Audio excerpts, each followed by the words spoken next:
Hi, I'm Dorian. This is a podcast called Community Builders, where we explore people who are helping and doing good work in Chico, California. Today, I'm very happy to be here with my guest, Kristy Collins. Thanks for joining us, Kristy. Yeah, I'm honored to be here. We have a lot to talk about because you do a lot in this town. Yeah. Can you start with just telling me a little bit about yourself and who you are? Yeah, of course. So Kristy Collins, and I'm from Northern California, so very much into nature, water, environment. Camping's my favorite thing to do ever. Tent camping, to be exact. Real camping. Yeah, so I have been in Chico, never left from college since the year 2000, so Wow. I've been here for 24 years.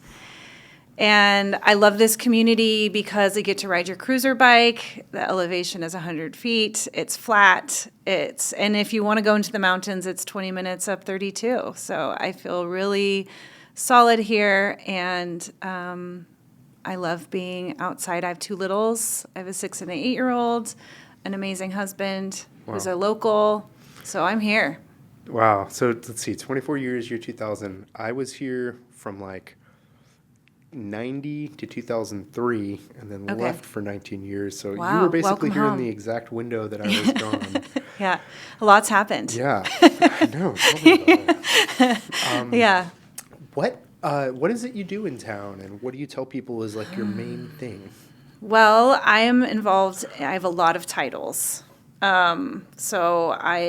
Employment-wise, I am the executive director of Hillel of Chico. We're a Jewish student union for students in college, young adults. So I get to work with 18 to 28-year-olds, and I get to mentor. And my favorite thing is professional development, to make sure that they know how to look someone in the eyes, give Yeah. a good handshake. We just got a student a job today at a local restaurant, so his first big job. And I'm also a part-time program coordinator for an initiative that I was able to write with some of our community members for Stop the Hate. And so we're looking into bullying and suicide and sort of prevention, implementation, direct services. So super thankful to have the DA on board as well. So we go wow. all the way from Mike Ramsey all the way down to the little 5-year-old who is not sure why people are mean to them. Wow. And I'm the president of the congregation Beth Israel of our synagogue here in town. wow. I just started that this year. And I've had to walk away from a lot of my commitments to make room for all of these other spaces. So I've been the president of the Chico Grange Hall. I've been a chair for spiritual emotional wellness with the campfire. I like to give free hugs to people who are not doing well. And what the campfire survivors say, wow, this is a real hug. So I guess I give real hugs. Whoa. I mean, that Yeah. should be first on your Yeah, resume. Yeah. give real hugs. And That's I can leave a amazing. damn good voicemail. Well, I mean, with those two abilities, what can't you do? I'm curious about, so I have about 1 million questions Okay. about all that stuff. I'll get comfortable. Maybe I kind of take it Okay. from where you started. So can you tell me about Hillel? I know nothing, even the word. Is it a noun? Is it a place? Maybe we hold. Everybody okay? It's groundbreaking. Yeah. That's the word. There we go. Yeah. So they're doing it in the It's other something room. to pay attention to. So Hillel is been around for 100 years, and it started as an institution because Jews weren't allowed to participate in clubs. Okay. So the Jews were like, well, let's make a club that we could all participate in. So it originally came from Interesting. being an outsider needing a space on campus. So it was almost like a country club type thing, or like a, We weren't allowed in those 'cause either. I know that. Yeah. So Yeah, Jews weren't allowed in country clubs. or like but- Elks type thing, or Yeah, like for a- college students. Uh-huh. Yeah, it's a space for them to feel connected, maybe some Jewish learning, some food, of course, and it's just a extracurricular space for Jews together where they know they're always welcome. So I've been running that as a small nonprofit standalone. So I am not funded by the university or Hillel International. So I went from a food science degree in speaking Spanish to running a business. So that was a bit anxiety learning about accounts and finance, but made it through. So I'm just an extracurricular space for Jewish students. We serve Chico State and Butte College, and then all of the Jew-curious Jew-mates in the world, meaning roommates, partners. Uh-huh. So I have 125 students. Fun fact, we are the third largest student organization at Chico State. Wow. Yeah, behind business and Japanese fusion. Huh. Japanese fusion. Huh. Yeah, I wouldn't I have know. expected that We'll have to in a learn. second. Yeah. Collaborate and take over. That's amazing. Why is something like Hillel important in a place like Chico? Well, we're rural. We're up north. We're in red space, which can also translate in the United States of America as Christian.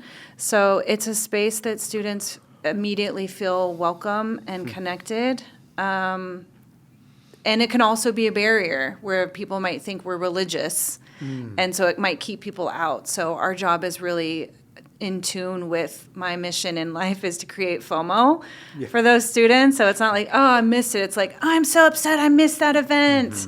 How do I get there? So it's just a fun space. I have it set up like a New York flat. Oh, fun. It's very comfy. It feels like an apartment. Some of them want to rent it. Seth stayed there for a week when he was a freshman with his river buddies. That's awesome. It's just a space that they get to come to, and we feed them. And What kind of outcomes do you get from that? Do you see people transforming? Do you see that being like a big deal? That's Is my it favorite. significant? Can you tell me a little bit about that? yeah, I mean, there's emotional wellness and Maslow's hierarchy of needs. If a student comes in and, we just want food security, and then we cultivate community, and by the time they're seniors, I hope that we've helped them achieve self-actualization, which just means that they know who they are, their interests. We might not know where we're going, but at least know what we don't want. That's what I found is really helpful, is when we're navigating growth, what do I don't want, and then you steer clear of that. So, self-actualization for young adults, knowing who is here for them and how to be resourceful, how to get resources, finances, food, how to cook, how to make a bed, get a job. It sounds so relatable to me. I mean, I remember college, and I was definitely worried about those first couple levels of the pyramid. And it's great that you're providing a place especially for younger people, to kind of climb that hierarchy. Yeah. Did you go to college? Did you graduate? I did a tour of colleges. Okay. So you would qualify as a young adult, even though you're not enrolled. We want to be here for everybody and really hit that 18 to 28-year-old space. Yeah. And we have no goal of where we think you should be. So if college obviously wasn't something that you needed a degree for to succeed in life and be happy, we're here for that. That's cool. Yeah. That's really cool. And what was it that made you get involved in that? Is it like out of nowhere where you're like, I had my dream job, actually. I was doing quality control at Sierra Nevada, and was using my food science degree in the most finest way with the finest ingredients, quality and fun. And the Jewish community was like, "We need you to run this organization. It's going to collapse." And I said no 3 times, which is the very classic Jewish thing. Okay. No 3 times. And I started to assess what matters to me at most in life. And ever since I was in high school, I wanted a flexible schedule. I don't like clock in, clock out. I don't do well with desk and clock in, clock out. And I was doing that basically at the brewery. And so I love flexible schedule. I love education and mentoring. And what I came to realize is that the brewery was not offering me any of those. It was enriching my geek life of working with biochemistry models and training a panel of, we could tell the difference between a 30, 60, 90-day-old pale ale. Wow. It's pretty incredible to, when you don't ever buy beer at Costco. I'm just going to say that. Okay. They do not respect the first in, first out. Fascinating. So, don't buy beer at Costco. Okay, so, I mean, that blows my mind. I definitely am thinking back on buying beer at Costco very recently. Right? Don't do it. Yeah, good to know. And so, wow, that's really interesting. So you're studying food science. You're like, this is something that compels me. This is really interesting. You get an incredible job at a Yeah. multi-billion-dollar Yes. company. They bring you in onto like their research side, Right. so that their product can continue, doing insane numbers in the global market. And then you think to yourself, I gotta switch gears I here. did. Yeah. So, what did that look like? Was it like a storm in and I quit? Was it like a calm, like, here's my 7 months notice? So I'm loyal. transitioning? I'm very loyal, and I stayed and did part-time for both. And then there was a time where I had to make a decision, and a donor out of Long Beach, actually, shout out Long Beach, wanted to fund me full-time. And so the beginning of running a business is you need a lot of money for personnel and payroll. That's usually the most expense for any business. And right now in 2024, it's even more difficult with the state of California. But I got a donor, and the donor said, I see your passion. I appreciate your light, and I want you to be at Hillel full time. So I left the brewery, and I never looked back. Wow. Yeah. And so that's like your main thing is Hillel. What was your next thing that you were saying you also do? Yeah. I mean, a lot has. has happened since 2015 when I got full-time. I started doing that per diem, helping out the Hillels in 2012. The campfire happened. Yeah. In 2018, I had students in the office. We were offering pizza. They were terrified. None of us knew what to do. And I actually evacuated with a student, brought her to my parents' house in Roseville. Wow. And so I think that I invested in the campfire. Like I said, I'm very loyal, so I was there for at least 5 years, working with the emotional needs of the community. And I also, during that time, joined the Chico Area Interfaith Council because they were the ones for the campfire really working towards helping the community. I have a hard time sitting around a table when we're talking about train the trainer. Train the trainer. Yeah. Our community is full of train the trainer. When you have low resources, you want to train the teachers, you want to train the therapists, you want to train the social workers. I just want to be with the people. Yeah. I want to be actually helping and healing the community at the grassroots level. And the Chico Area Interfaith was doing a great job with that. They actually were the first ones to create a memorial. And I got to meet Ron Howard. Oh, cool. As you may know, Ron did a pretty long series about the campfire and the aftermath and effects of the community. And I got involved with the Chico Area Interfaith. Around that time in 2020, we had George Floyd, and we started to see the rise of hate in the pandemic. The Asian population was receiving a lot of hate. I live over by a yogurt store across from PV, and they're Korean owned frozen yogurt place, and students went in there and destroyed their place. And for me, frozen yogurt is sanctuary. And it was devastating to hear of the hate happening. And then our synagogue in 2022 had vandalism and arsonry. So the Interfaith Council, we started to focus on hate. And the Chico State had a book in common, How to Be an Anti-Racist. And during the pandemic, we interviewed, what is it like to be of a minority in Chico? What's it like to be a queer person in Chico? What's it like to be Black? What's it like to be Asian? And so that's where I've led now to that program coordinator. I got to write a grant. I was going for $1 million, but I got $200,000. So thank you. It was really devastated to do that. But I did find out that we were the only ones in the state that were awarded some funding for a brand new program. So we are one of the only ones in the state, Stop the Hate. It's through the California Department of Social Services. And we are here to implement $100,000 into our community. And how do you address hate is the question. And so we're walking through that right now. And how do you address hate? It depends on who you're talking to. A lot of people love prevention. right? So that 5 to 24-year-olds, we're focusing on suicide and bullying and having prevention. And people, that want prevention love education and programs, but I like to go dark. And where is the direct services? Where, if I'm contemplating suicide as a youth, where do I go? How do I get out of that? And 90% of children don't report being bullied or having thoughts of suicide. So that's sort of a prevention piece. And then we have to learn in Butte County where are all the services to grab and have that safety net of people that need or who are victims of hate. I can say that. And then we have the direct services that involves the DA and the police department and the classifications of vandalism versus actual hate crimes and incidences. So it's fun. I like getting in the weeds. And I do love prevention, but I love direct services. Similar to Hillel, I'm in direct services.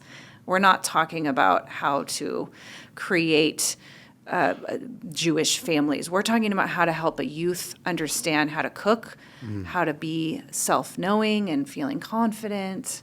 So I think I like the real real that stuff. I mean, that's what makes you a helper. That's Yeah. what makes you someone who runs those towards real the hugs people. Right. Where do you think hate comes from, especially with all these young folks and the rise of it? Well, if we're looking back historically, I would think that it comes from not understanding anyone who's different, something that's not what I'm comfortable with. And when we look at the hate pyramid of hate from the ADL, there's a new one out from 2022. It talks about bias. And when I step out of my comfort zone of people I feel comfortable with, I want to stay in that comfort zone. So anything outside of that comfort zone is I have a bias against, or I have stereotypes. Some people call it stereotypes. So I think that, and I found that in comedy, I love stereotypical comedy.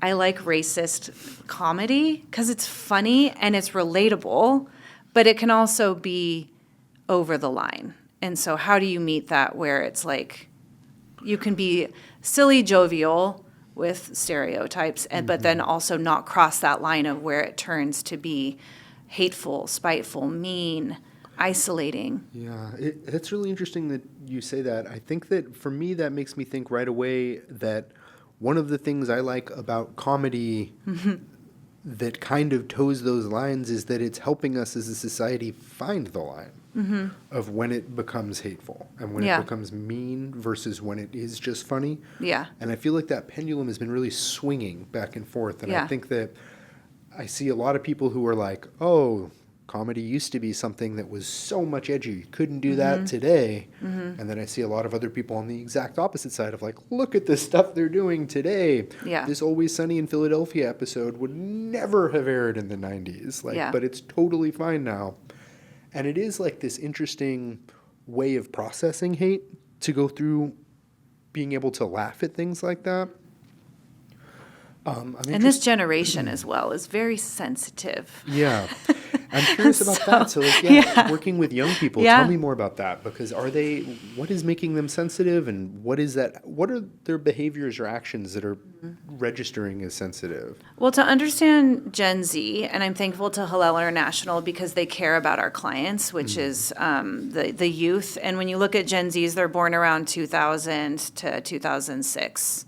So that's when 9/11 happened. We just had 9/11 yesterday. And to be born into terror, and everything changed, right? Everything changed. Security changed. Islamophobia was very prevalent. And so they were brought into the world under that new canopy of fear. Then we have the development of the iPhone and small computers processing right in front of them. And then we had the economic downturn of 2008 to 2012, maybe even 2015. So they are coming from a very fear-oriented, we don't have enough money, finances are being, being a conversation at the dinner table. I don't know about you, but I was raised, you don't talk about money. But here was a situation where families had to figure that out. The housing crisis, people getting kicked out. So that's where they have come from is they've been bathed in fear. So, and then the social media aspect of the iPhone development, they're having to compare themselves, and everyone's putting their best self out there. So it's lonely. It can be isolating and very anxious driven. It seems like there's a logical connection there too, right, between the fear and the hate. And Yeah. I know that's what you were kind of making. Cyberbullying. The point you were kind of making, right? Is Yeah. that when you are steeped in a culture of fear, it's kind of like one of the logical backlashes is an uptick in hatred. Yeah. It's easier too when you don't have to do it face to face. Right. Yeah. Yeah, and then certainly, Imposters. Yes. right, Trolls. the pandemic definitely put a bunch Right. of people not face to face for a chunk of time too. True. Yeah. Yeah. So they just want connection. Yeah. Same with those campfire survivors too. They want to have someone really know them. They want to hear their stories. They want to tell them. They want someone to receive that information. Trauma, maybe. They want Right. their trauma to be acknowledged, validated, and steered into a healthy, healing space. That is a really interesting point. Why do these social services make a community better? And why does it help Chico overall to have people thinking about hate in our community and thinking about how can we help prevent suicide? How can we get some airtime at Cinemark and try to make a difference? What is at stake here? So I hear you asking about social services. Why is social services important? And I think that it just comes down to sociology, that we're all humans. And whether we want to choose to live in a rural space where we have less connection or we're in a community where there's a populace around us, I think that they're going back to that hierarchy of need, Maslow's hierarchy of need. There's a sense of we need shelter and food, safety, housing first. And you can't really build, so we have to really focus on the main base level. Yeah.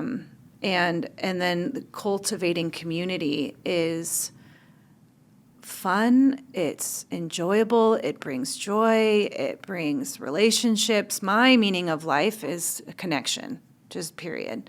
So that falls under all of those, and because of those community organizations I've been involved in, exploring my own self-actualization is easier when I understand, why do I get angry at this?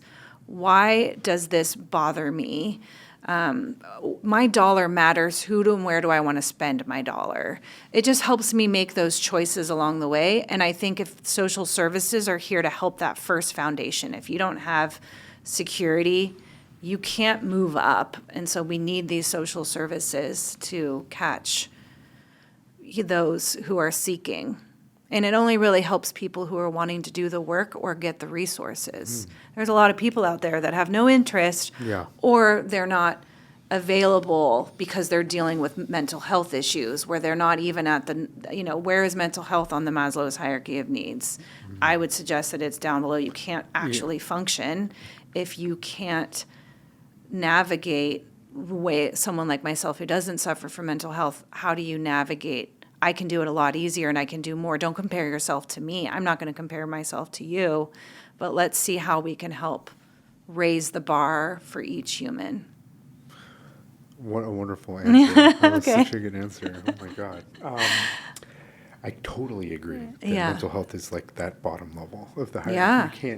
You can't climb Yeah. without that. And then the social pressures of, but you should. Yeah. And why aren't you? Right. Without just naming, like, I can't. Yeah. So, and what are my options? Then Right. we're going into medical insurance Yeah. and lack of, and it's difficult to navigate. What does a community that doesn't pay enough attention to mental health look like? Well, you have across the street here, one of our tent shelters. But the difficulty is that people have to want it. So if you don't have the mental health and you don't know that you need it or you don't want it, how can we help you? So there has to be clarity in these little tiny moments in between, the gray matter of the neurons connecting and Yeah. I have a breath of reprieve. What can I do with that? Maybe you need to get sober and lead a clean and sober life. Maybe you need to, go and check into the long list of figuring out Medi-Cal and Medicare. But people need help with that. They need support. And it comes back to family traumas or, I don't know if I am answering the question, but No, I think you absolutely are. I think Yeah. we're exploring it more than looking Yeah. for like a yes/no type situation. community. It comes Yeah. back to community. Where is your community? Who is your community? Yeah. And can you treat that community with respect so that you get to stay in that community and, navigate all of that? What are your fears for the future of what you do? Like, what do you think is at risk that you'd like to not happen? I don't think about the future. Okay, there you go. I can't. Why That's do you one take of the that gifts position? of I was interested in college of Buddhism. Hmm. I found that Judaism was the best for me. It's about staying present in the day and doing what's best, not for the next life, but like what's best for now. I can't predict the future and I can't worry about it. That's part of that anxiety of the Gen Z too, is like, I've been told by a clinical psychologist that anxiety is fear of the future. Wow. And depression is fear of the past. So if I'm depressed, I'm worried about what happened. Yeah. And if I'm anxious, I'm worried about what's happening in the future. And then I have no space in my head. So my brain is, I just do 5 minutes at a time. If I had a tagline, I would say 5 minutes at a time. Yeah. 24 hours is way too much time. So I can't even stay in the day, quote unquote. I have to do 5 minutes. Wow. Yeah. And that's where my peace is. And that's where I feel like action can happen, and then allowing that space of the universe to work too, Yeah. and giving space to what will be. So I wish wonderful things. Yeah. I hope for good stuff.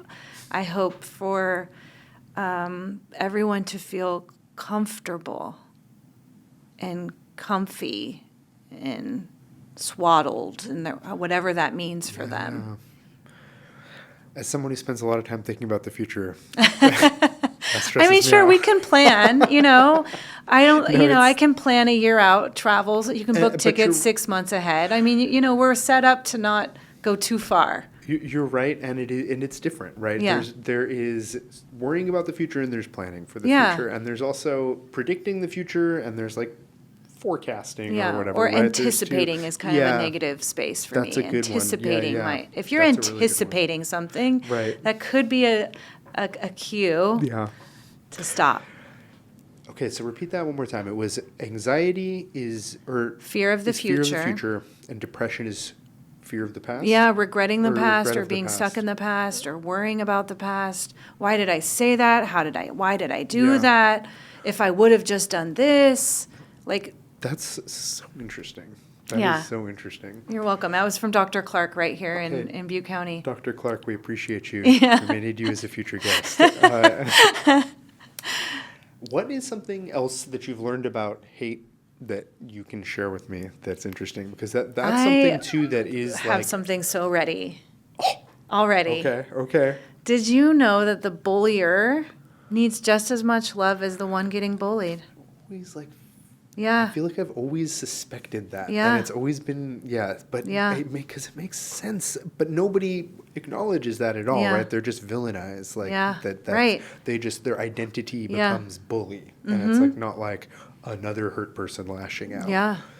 To be a bullier, I think there's small cries for help. And Yeah. the saddest part for me is it comes back to family structure, typically, I would think, is like, that child that's either being bullied Yeah.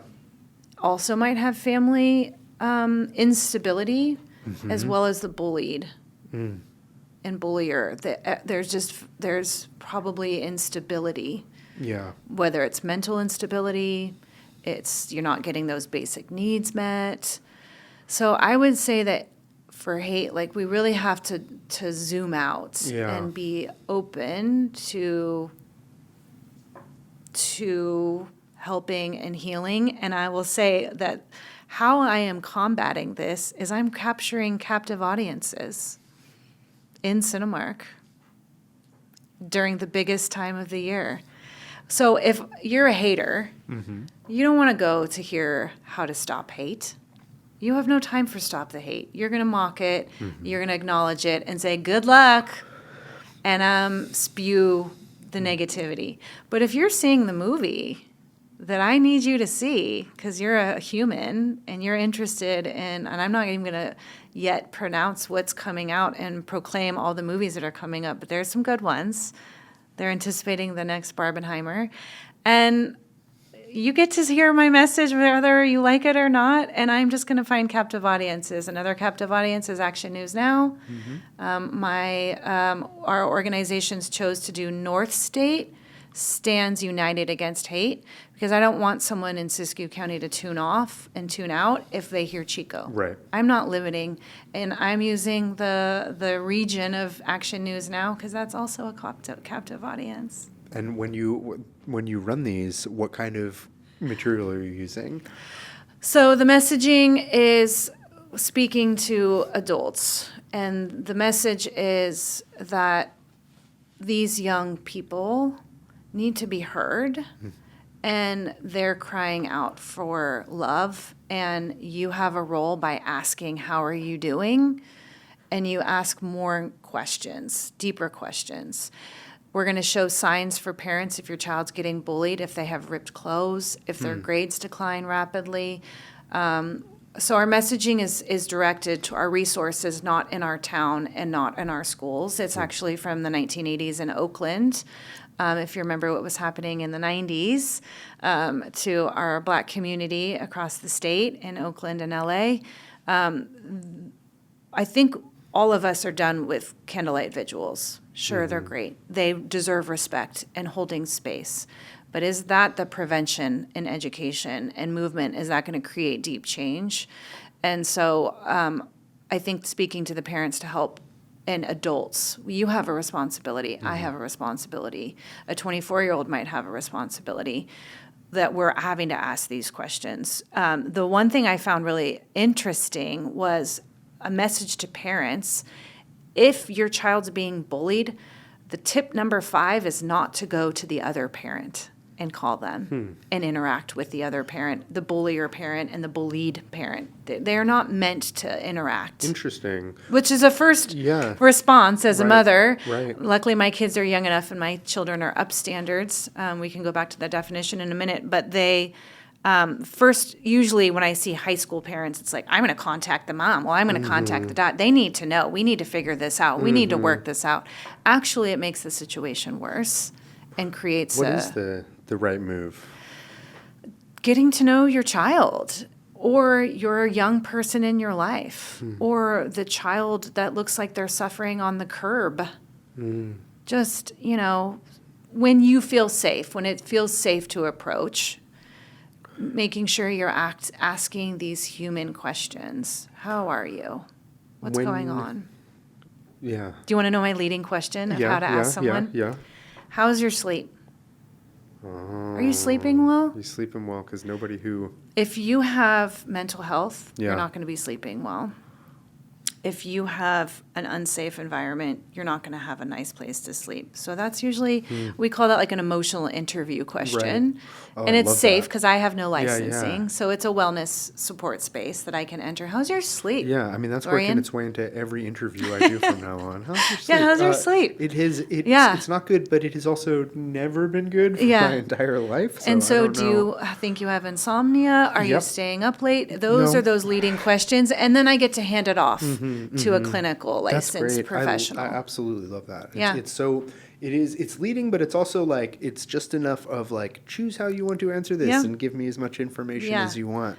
They call it Yeah. sleep hygiene. Yeah, I mean, that's another, all right, Yeah.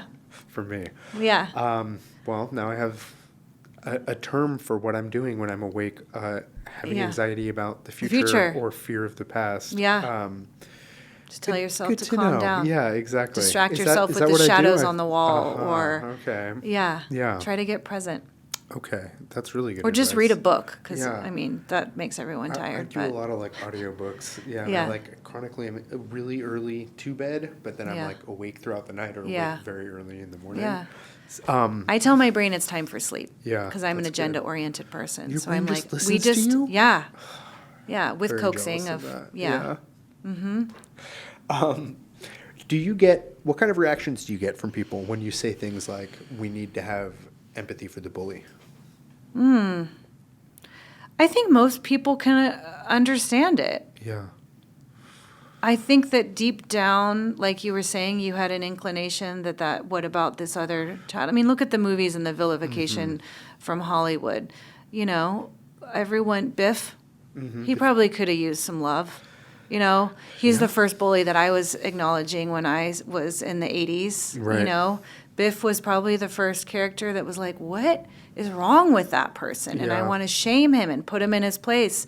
But he probably didn't have a good home. And so I think that I think psychologically people are going to be appreciating that connecting the dots. That's what I think. That's been my experience. I love that. Yeah. Were you a bullier? No. Okay. I was, I always had like a friend. Okay. And was very much like a not part of the Yeah. the Were main you group. the friend of the one getting bullied, or were you the friend of the bullier? At one time I did have a friend who was bullied. Yeah. And he wasn't like my best friend, but he was a guy who like lived on my block that I knew. Yeah. Yeah, it was awful. So we have a term for that now, upstandards. How to be an upstandard. So you know the bystander, right? So you may have been a bystander to either seeing it or receiving it. And now what we're asking our generation is to speak up, speak out, and be a bystander. And that's really scary, to be an upstandard. So we want people to speak up, speak out, and be an upstandard. It's the difference between being, similarly, I guess, to being not racist and anti-racist. Yeah. Right? It's sort of similar. It's like you can ignore something and then you aren't the bad part of it. Yeah. But you can also like help prevent or combat it, and then you are actively the good part. Yeah. I find myself wanting to be an upstander when people use the term Nazi. And like we get to go back to Jerry Seinfeld of the Soup Nazi in Hollywood. You know, it became a funny. We were talking about that earlier with comedy, and it was a funny sketch. Like it worked.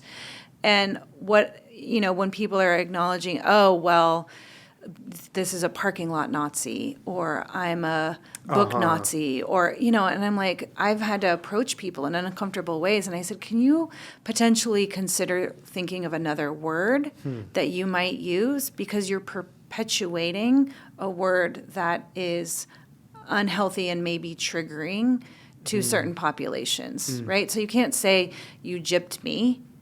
Because that is and I didn't know that. It's a form of stereotyping, and it comes from the terms of gypsies. And so being mindful of how we're using, terminology, and I think being an upstandard is included in that, to really challenge terminology. And you have to do it in a really healthy way, right? So I said, would you consider, coming from a question and curiosity, using another term? Would you be open to that? How do they react? Some are shocked, and they do not like being called out. I knew, because I'm speaking to the ego, right? Right. My humility, if I'm coming from a place of humility, is speaking to someone's ego. And for me to understand that defensiveness is an automatic ego reaction. And so you really have to enter gently and come from curiosity, I feel like, to have these crucial conversations. And allowing and accepting the ego. Wow, that's great. I may have planted a seed. Yeah. They may be more mindful. However, they may not. And I feel good because I'm the upstandard. Yeah. Whether or not they choose to or not, I'm learning how to do that. And so that not only is fascinating, but it's like a very nice segue into Okay. the next thing I want to talk about, which is you as a person. And I want to just get to know, now that we know what you do. And these take a things you're breath. involved Yeah, in. okay. I know, Me seriously, as a and person, I made it here without Kristy. crying so far. That's a good sign. Yeah. Why does it feel good to be an upstander? And why does that appeal to you? What does it feel to be an upstander from a and- personal and- aspect? Why? I'll tell a story. I like that you talk. Oh yes, story. I like that you said your children are that. Yeah. And that you clearly teach and encourage that, and so like that's kind of what I'm getting at. Yeah. With this whole thesis of this whole thing, Is right? Is like what does it mean? Why do some people want to be an upstander, And how do we get more of those in our community, right? Yeah. Well, it starts small, like any new routine is doing something good. So bringing your grocery cart back to the grocery cart drop off, whether you walk all the way up to the store or you find a spot, that's doing something good. I did something good. Yay. And giving yourself affirmations for that. Another thing is seeing an elder who needs help, helping that elder. I was going down the boat ramp the other day at Oroville Lake, and there was literally two elderly pulling an ice chest down a very large grade of almost 45-degree angles, and they were no longer able to park at the handicap down by the boat ramp. And I walked over and said, "Can I help you with that, sir?" And he said, "Is there more of you like this?" And then I saw his wife coming down 20 feet behind him, and she was carrying a bag, maybe just light, full of towels. But I stopped, walked up to her, grabbed her bag, and schlepped down the ice chest. So that feels good, and that person felt good. And I went on to go into the boat hut and say, "Where is the ADA parking?" And they said, "You have to go to the state and take it up with the state." And I said, "I will. I will take it up with the state if I have to. I'll put it on the back burner of like when it's called. So like today's the day you're going to contact the state about that ADA parking at the boat ramp." But it's these small things. I'm not just going to take it to I'm helping them down. I'm going to also go tell the boat taxi drivers, come and help them onto the boat, please. And that feels good. Being an advocate for any young child, an elderly adult, someone with mental health, just smiling at people. I walk down the street, I'm like, why are these people smiling at me? It's because I have a smile on my face, like a big one, and they're just reciprocating what I'm doing. So I think it starts with small steps and being mindful and checking out your intentional space. If you're angry all the time and you have anger, like just check that out. Is it in the car? Okay, I'm going to slow down a little bit. Or, we really have to be introspective. Something you said earlier in the interview was also interesting. It reminded me of a Marcus Aurelius quote of when you see something that makes you angry. Yeah, who's that? That's my first thought. He's a Greek philosopher. Okay. Or no, Roman emperor. Okay. Yeah. It's Greek. Greek? Greek philosopher. Okay. Might have For been now, might he'll have been be a Greek Roman philosopher. emperor. Okay. We'll fact check. Okay. That. I'm He a Jew. said- I have a problem with Romans and Greeks, so we're good. Roman emperor. He said, if you see something that makes you angry, ask yourself, why does this make me angry? Yeah. And you said almost literally that earlier. Okay. And I'm wondering what it is about you Yeah. that realizes these things or Yeah. that takes things a step further. When you see someone who needs help down a boat ramp, you're also calling the local government to deal with it, right? It's not just like you're wanting to do more. And I guess to explore that a little bit, because I don't know if you have like already, it's because I'm this. It's probably how you were raised, how you were socialized, the experiences you had that got you to this point. Is that a fair assumption, or is it? I think it's all of them. I feel like I was probably born. I always wanted to be teacher's helper. I wanted, and I may be codependent from being abandoned, and it comes from people pleasing, and I want these things, and who knows the origin of it all, but I just deeply care. I just deeply care about people. Can I ask about being a people pleaser from feeling abandoned? Yeah. Is that because you know what that's like? Possibly. That makes you care? Yeah, maybe. I know what it feels like to be bullied. I know what it feels like to be the bullier. I know what it feels like to be uncomfortable on the playground. Yeah. I have dyslexia, so I know what it feels like to not understand, to be confused. All of these pieces probably when you said we're segueing into me, like these are all me. I have a desire to be in the community, and I have all these other identifications that help me to be real. And I think that the part of vulnerability, I can tell my story and be vulnerable, where it invites others to be like, wow, I can't believe she just said that. I'm going to share something too.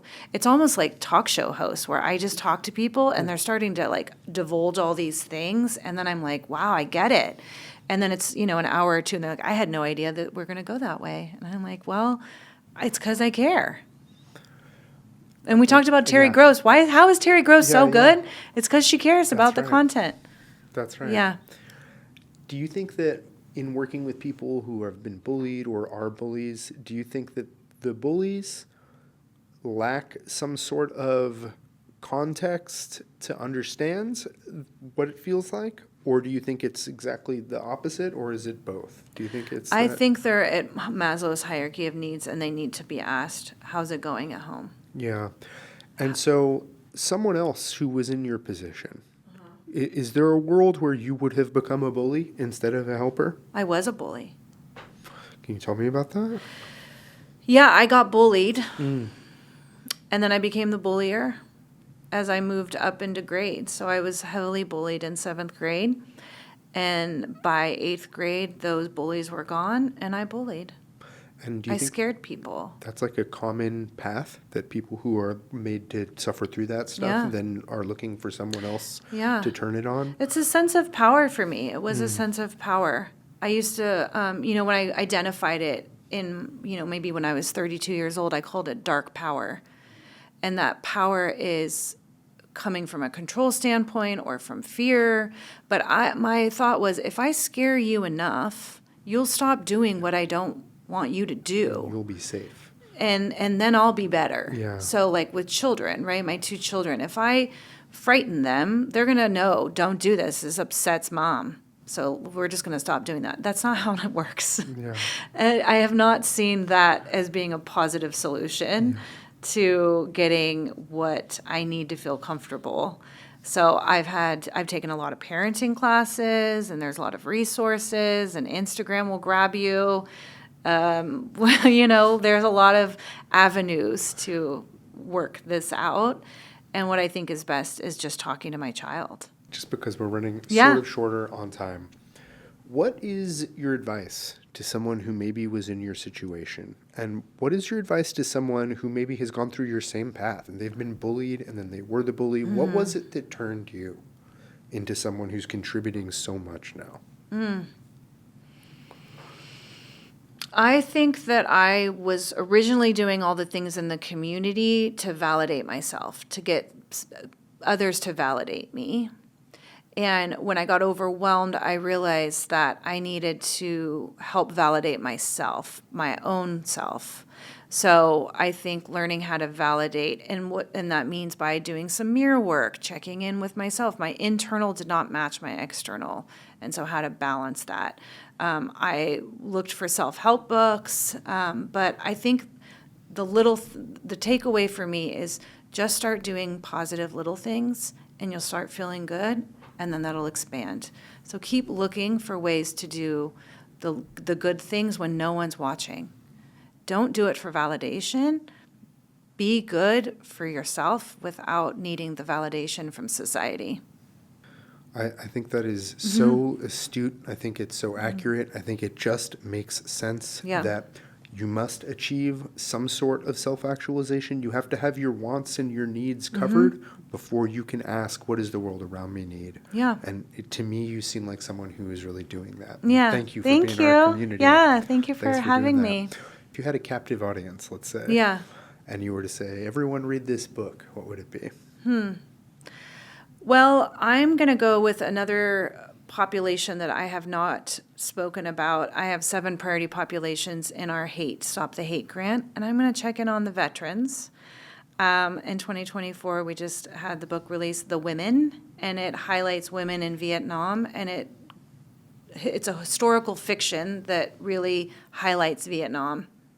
And I think within that book, it talks about veterans. It also talks about the Asian population, and it also talks about women. And so and the hate that came to these populations after Vietnam. And so I think that would be a book that brings education, historical facts, and a good read. And if you're into music, she Yeah. puts lyrics from the time of the cool. 1960s and 70s. So I couldn't help stop reading the paragraph, and then I would go off and sing the lyrics. So one of my favorites was Moody Blues, Nights in White Satin, and I had to stop reading and sing Nights in White Satin, which then was like, I need to learn this on my flute, which then was like, I'm going to give this to my mother for her gift, for her birthday, which is in this month. So I love that I story. hope that I get to play the flute. And then I'm getting connected to local music and lecturers and what do we call those? Flautist instructors. Yeah, okay. Yeah. So shout out to Kai Music and Music Connection. What? You've got to talk to Michael more because he plays with flautists all the time and knows a bunch of people Amazing. at Music Connection and everything. Love it. Thank you so much for You're joining us today, welcome. Kristy. Really appreciate it. I could talk to you Let's all go. day.